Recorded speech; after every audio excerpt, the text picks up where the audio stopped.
샬롬, 사랑하는 이글스필드 가족 여러분, 2022년 새해 첫날입니다. 오미크론 변이의 확산세가 거세져서 온라인으로 예배를 전환함에 따라 우리가 얼굴을 마주하지는 못하지만 마음으로 하나 되는 은혜가 있기를 바랍니다. 오늘부터 시작되는 이 한 해 동안 좋으신 우리 주님께서 평강의 손길로 여러분 모두와 함께 하시기를 바랍니다. 오늘 우리가 묵상할 말씀은 요한복음 1장 1절에서 8절까지의 말씀입니다. 제가 말씀을 읽겠습니다. 태초에 말씀이 계시니라. 이 말씀이 하나님과 함께 계셨으니 이 말씀은 곧 하나님이시니라. 그가 태초에 하나님과 함께 계셨고 만물이 그로 말미암아 지은 바 되었으니 지은 것이 하나도 그가 없이는 된 것이 없느니라. 그 안에 생명이 있었으니 이 생명은 사람들의 빛이라. 빛이 어둠에 빛이 돼 어둠이 깨닫지 못하더라. 하나님께로부터 보내심을 받은 사람이 있으니 그의 이름은 요한이라. 그가 증언하러 왔으니 곧 빛에 대하여 증언하고 모든 사람이 자기로 말미암아 믿게 하려 함이라. 그는 이 빛이 아니요 이 빛에 대하여 증언하러 온 자라. 아멘. 좋으신 주님의 평강이 여러분 모두와 함께 하시기를 바랍니다. 지난 대림절 기간 중에 요한복음 1장 1절 말씀을 살펴보았기 때문에 오늘은 6절 이하의 말씀을 중심으로 살펴보고자 합니다. 우선 본문 전체를 간단하게 정리해보면 1절에서 8절까지는 예수님을 창조주와 말씀으로 소개합니다.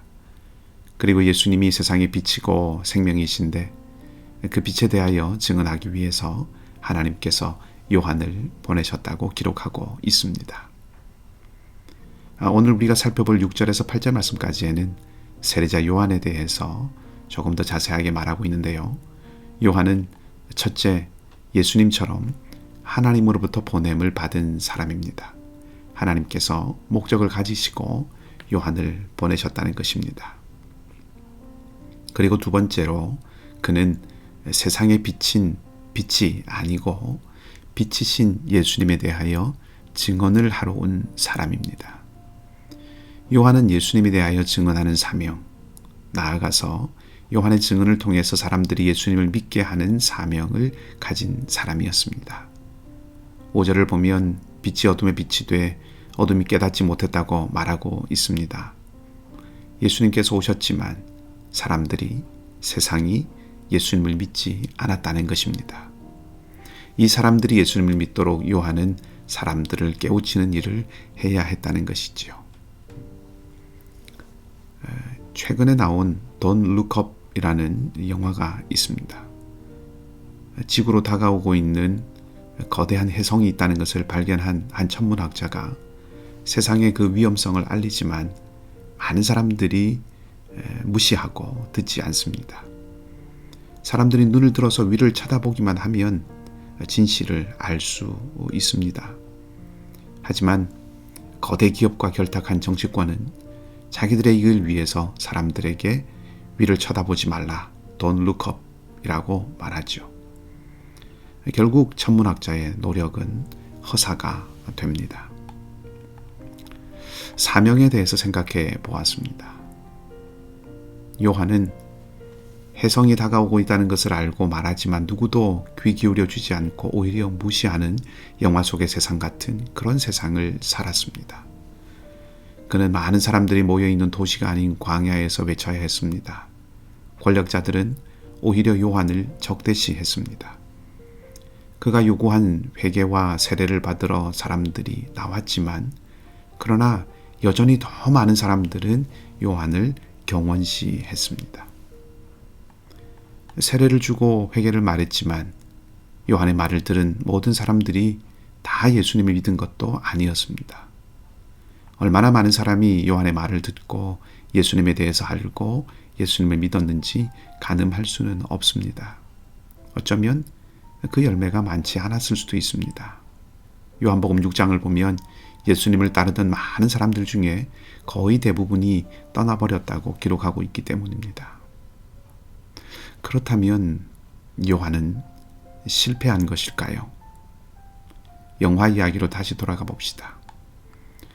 지구로 다가오는 혜성을 발견한 천문학자는 그 혜성의 위험을 세상이 충분히 깨닫지 못하게 했기 때문에 실패한 삶을 산 것일까요? 영화는 그렇지 않다고 말해주는 것 같았습니다. 드디어 혜성이 지구와 충돌하게 되는 날, 이 천문학자는 가족들과 자기와 생각이 같은 소수의 몇 사람과 마지막 저녁 식사를 하게 됩니다. 함께 둘러앉아서 손을 잡고 하나님께 기도하고 그리고 추억을 나눕니다. 이윽고 혜성은 지구와 충돌하게 되지요. 그 충격으로 말미암아서 땅과 집이 온통 흔들리고 무너집니다.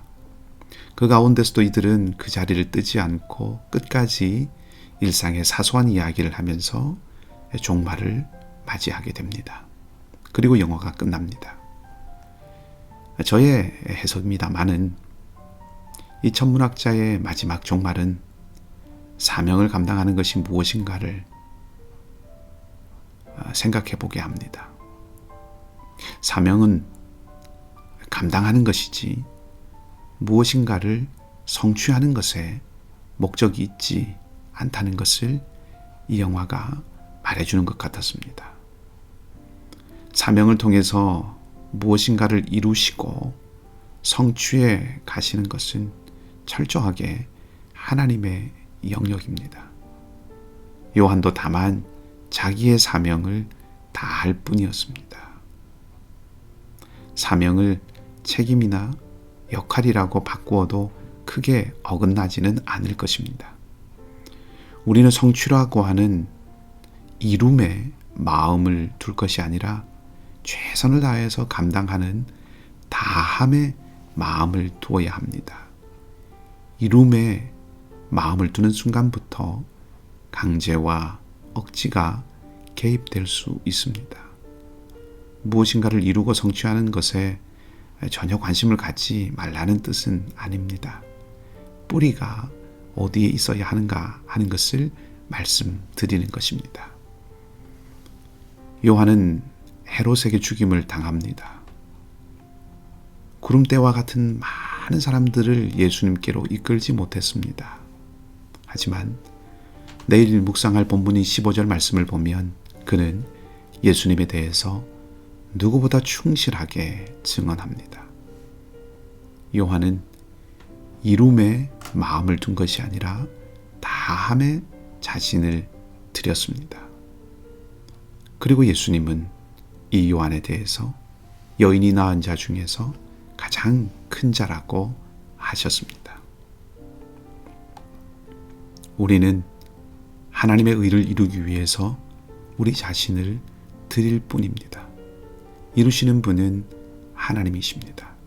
그리고 하나님께서는 우리를 하나님이 이루신 당신의 영광에 참여하게 해주십니다. 주님도 그렇게 사셨습니다.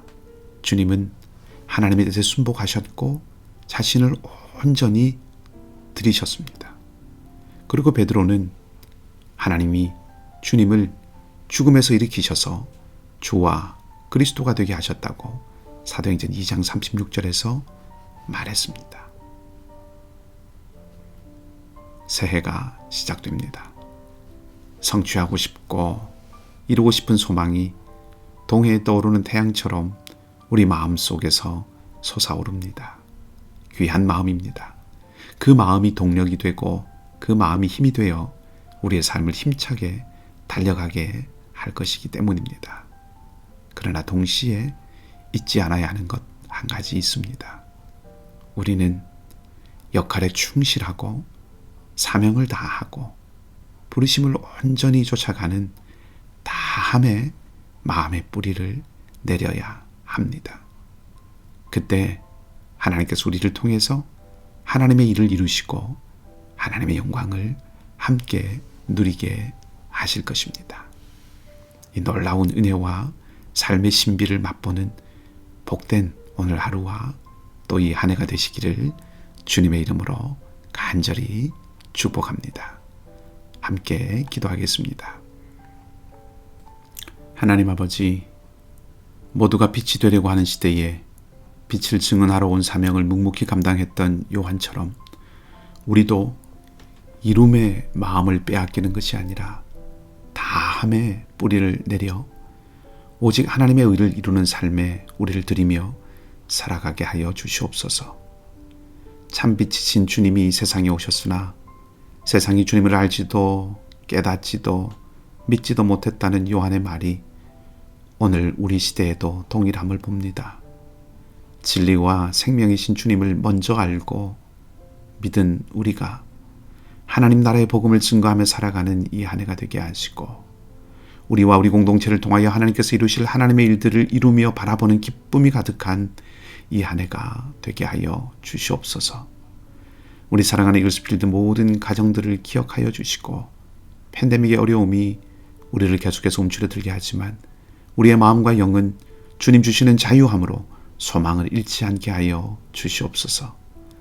연약한 우리 형제와 자매들을 기억하여 주시되 정성덕 권사님, 윤정석 권사님, 이면식 집사님, 정현선 집사님, 알렉스 강 성도님, 그 외에도 삶의 질고를 지고 있는 모든 교우들을 주님께서 찾아가셔서 위로하시고 힘을 더하여 주시옵소서. 선교사님들과 상록회 어르신들과 개학을 앞둔 우리 자녀들을 주님께서 지키시고 인도하시기를 또한 간절히 바라며 좋으신 우리 주님 예수 그리스도 이름으로 기도하옵나이다. 아멘. 말씀을 기억하시고 자유롭게 기도하시고요. 오늘도 믿음으로 승리하는 복된 하루가 되시기 바랍니다.